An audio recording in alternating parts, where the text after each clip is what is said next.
Jason had never thought much about his height.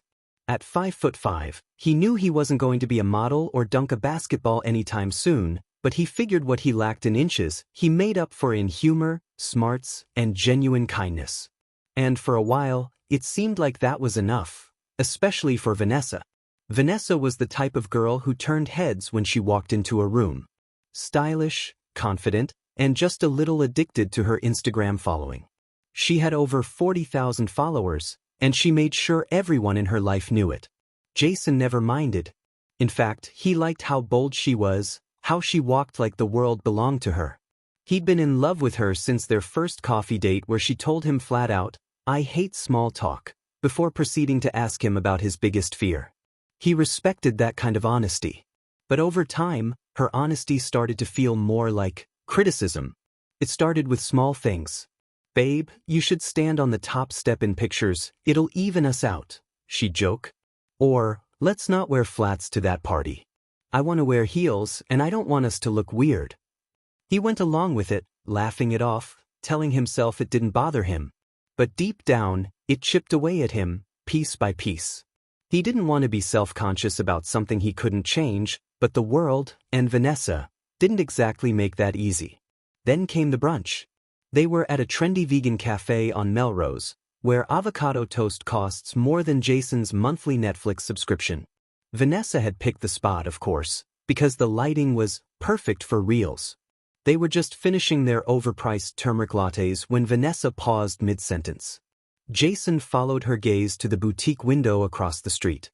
In the glass reflection, they stood side by side. She was wearing 3-inch heels, towering above him. He looked up at her and smiled. But she didn't smile back. "Jason," she said quietly, "can we talk for a second?" He set down his fork, his heart skipping. "Sure. Everything okay?" Vanessa took a deep breath, tucking a loose strand of hair behind her ear. "I've been thinking about this for a while, and I don't know how to say it without sounding like a complete jerk." Jason gave a nervous chuckle. Just rip the Band-Aid off? I don't think this is working anymore." His stomach dropped. "Wait, what?" She sighed, like she'd been rehearsing this. "You're sweet. You're funny. You've always treated me well. But I need to be honest with myself, and with you." Jason blinked. "What are you talking about?" "I need someone who fits me. Like in every way. Physically. And I just feel like I'm dating someone who's smaller than me, and it's starting to affect how I see the relationship." Jason couldn't believe what he was hearing. "So, this is about my height?" She looked away, almost ashamed. "Partly. Look, it's not just that. It's about how I feel next to you. I want someone who makes me feel petite, protected. And, this is gonna sound horrible, but I want someone who looks good next to me in photos." Jason leaned back in his chair, stunned. "You're breaking up with me because of Instagram?" "No," she said quickly. "Not just that. I don't feel what I used to feel. And the height thing, it's always in the back of my mind. Like, when we're at parties, people think you're my little brother. It messes with the vibe." He couldn't believe it. After 2 years, after every sweet text, every surprise date, every late-night talk, he was being dumped because of something as shallow and uncontrollable as height? Vanessa stood up, smoothing out her dress. "I'm sorry. I didn't want it to be like this. I hope you find someone who sees past all that." She turned and walked away, her heels clicking dramatically on the pavement, leaving Jason sitting at the table alone with the remains of their shared pancakes and a heart that had just been shattered in public. He stared down at his reflection in the polished spoon. Same face. Same height. But now it felt different, like the world had just confirmed what it always whispered in his ear: "You're not enough." For the rest of the day, Jason wandered around LA like a ghost. He ignored texts from friends. He didn't post his usual stories. He just disappeared into himself. When he finally got home to his small apartment, he threw himself onto the couch, buried beneath the silence. He opened his laptop and Googled, "Can height affect relationships?" The results were brutal. Forum after forum filled with debates, stories, rejections. One comment stood out: "You can be the kindest, funniest, most loyal man in the world, But if you're short, some women will never look at you the same. Jason closed the browser. He lay there in the dark, the words echoing in his mind. Not tall enough. Not good enough. But as his room filled with silence and self-doubt, another thought snuck in, one that started as a whisper, but slowly grew louder. If height is the only thing they see, maybe they were never really looking at me to begin with. And that thought, small as it seemed, was the first inch of growth. Jason wasn't the type to sulk for long. Sure, the breakup with Vanessa hit him harder than he expected, like getting hit in the face with a dodgeball when you weren't even playing, but after a few days of moping, pity snacking, and watching too many sad rom-coms, something in him shifted. He didn't know what triggered it exactly. Maybe it was seeing Vanessa post a picture with her new boyfriend, a tall, model-esque guy with zero expression and probably the personality of a houseplant. Or maybe it was just the realization that he didn't want to live the rest of his life feeling less than because of something out of his control. He sat in front of his mirror one night, staring at his reflection. Same height. Same face. But for the first time in a while, he wasn't looking at what was missing, he was looking at what was there. And that guy? That guy deserved better. That's when Jason decided, if he couldn't grow taller, he was going to grow in every other way. Confidence. Charisma. Presence. The stuff that actually matters. He didn't want revenge on Vanessa. He wanted redemption for himself. He started small. Literally. Posture. He watched a YouTube video called How to Look Taller Instantly and realized he'd been slouching most of his life. Shoulders forward, head down. That posture didn't just make him look shorter, it made him feel invisible.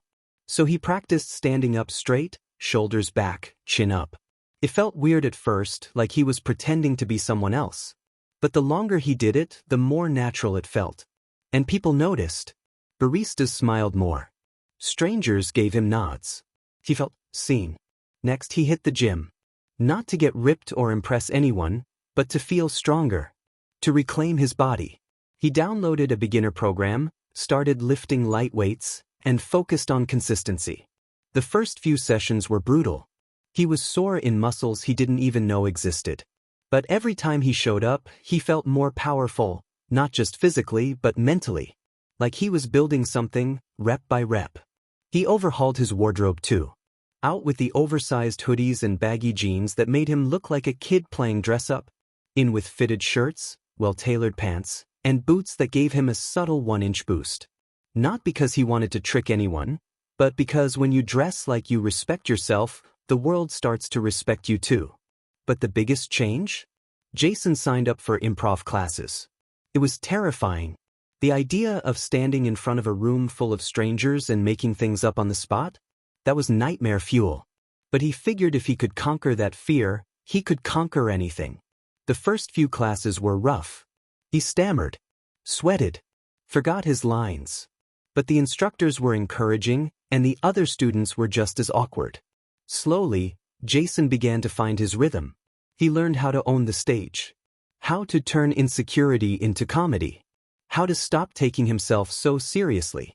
He even started making jokes about his height. "I'm not short. I'm just concentrated awesomeness," he'd say.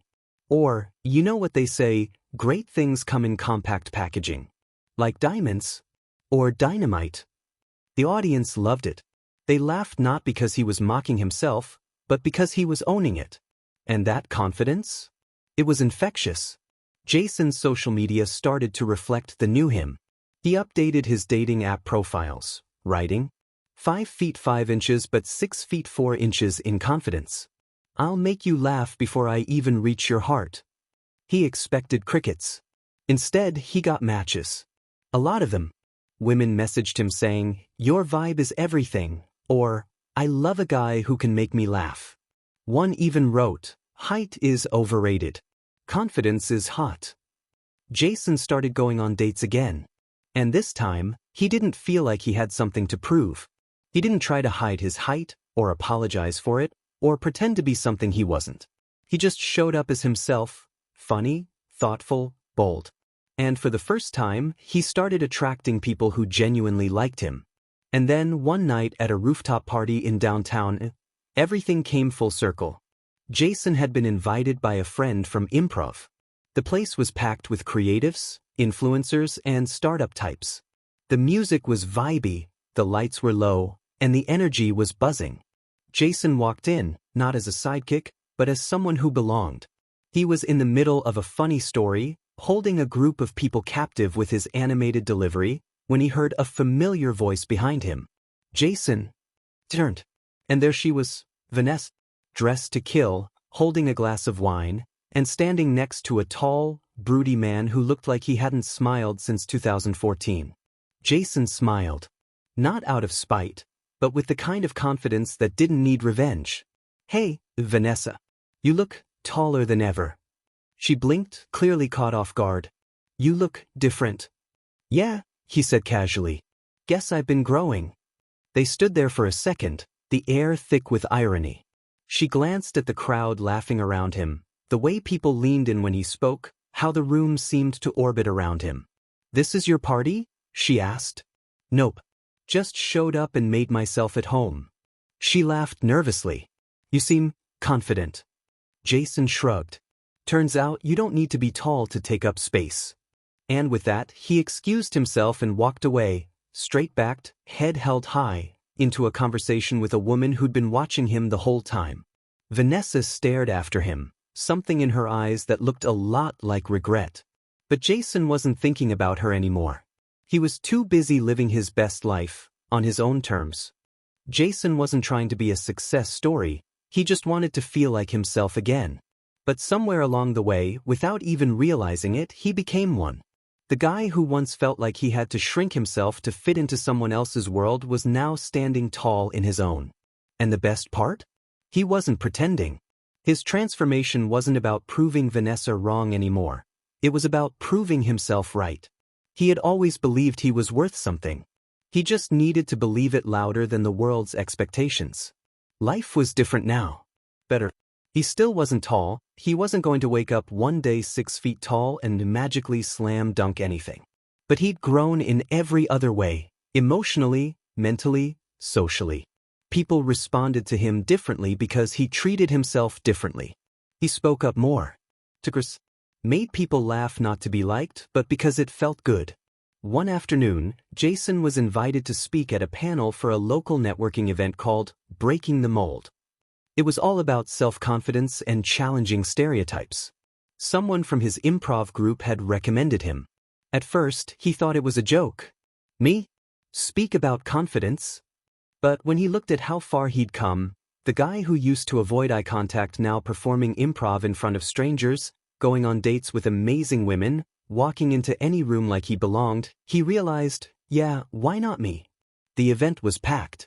Not thousands of people, but enough to make his palms sweat. He stood backstage in a crisp blazer, no lifts in his shoes, no gimmicks. Just him. Real raw ready. When he took the stage, the audience gave polite applause. Jason looked out at the crowd and smiled. "So, I'm 5'5", he started. A few people chuckled. "I used to think that was a flaw. Something I had to apologize for or make up for with jokes and extra effort. Like I had to compensate for not being tall enough." He paused. "But the truth is, the only thing I ever really needed to grow was belief. Belief that I was enough. Not for someone else, but for me." He talked about Vanessa, briefly, respectfully. He talked about being dumped for something as shallow as height, and how it cracked him open. How he went from feeling invisible to making people laugh on stage. How he discovered that confidence wasn't about pretending you're perfect, but embracing what makes you different and owning it like it's your superpower. By the time he finished, the crowd was on their feet. Jason stepped off stage and was immediately swarmed by people, men and women, thanking him, sharing their own stories, asking for advice. One guy, maybe in his early 20s, pulled him aside and said, "Dude, I've been insecure about my height for years. Tonight's the first time I felt like it doesn't define me." Jason smiled. "It doesn't. You do." That night, he went home, sat on his balcony overlooking the LA skyline, and just breathed it all in. The growth. The peace. The fact that he no longer carried the weight of trying to be someone else's ideal. A message buzzed on his phone. It was from Vanessa. "Saw a clip of your talk. You really found your voice. Proud of you. Jason stared at the message for a long moment, then smiled. Give it back. Thanks. I hope you find yours too. And left it at that. Because some people are chapters, not endings. And Jason had already turned the page. Later that week, he went on a coffee date with Mia, a woman he'd met at a bookstore. She was witty, sharp, and didn't care an inch about his height. Their conversation flowed effortlessly. She laughed at his jokes, challenged his opinions, and didn't once suggest he stand on a step for their selfie. When she said, "You've got this cool energy about you," Jason smiled and replied, "It's called knowing who I am." As they walked out of the cafe, she paused to adjust her bag. "So, full disclosure," she said playfully, "I'm 5 feet 9 inches. Does that bother you?" Jason looked at her, grinned, and said, "Only if you try to dunk on me in public." They both laughed. It was easy, natural, and for the first time, Jason realized he wasn't chasing love anymore. He was attracting it, the kind that saw him fully, the kind that didn't require shrinking or stretching.